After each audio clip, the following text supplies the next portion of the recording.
मैदान में हारा हुआ इंसान फिर से जीत सकता है, लेकिन मन से हारा हुआ कभी जीत नहीं सकता। आपको अपने आप पर एतमाद होना आपकी सबसे बड़ी ताकत है।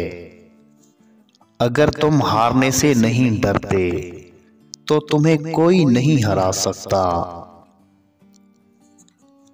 अगर आप उस शख्स की तलाश में हैं जो आपकी जिंदगी को बदल देगा, तो एक नजर आईने की तरफ देख लेना।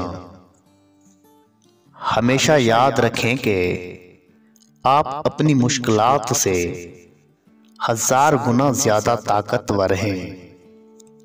कामयाबी आपको हमेशा जाती तौर पर गले मिलती है, लेकिन नाकामी हमेशा दुनिया के सामने आपको तमाचा मारती है। यही जिंदगी है। हर एक से सीखो, लेकिन किसी एक के भी पीछे ना चलो। तुम्हें ताकतवर बनना पड़ेगा, इसलिए नहीं कि तुम दूसरों को शिकस्त दे सको, बल्कि इसलिए कि कोई तुम्हें शिकस्त ना दे सके।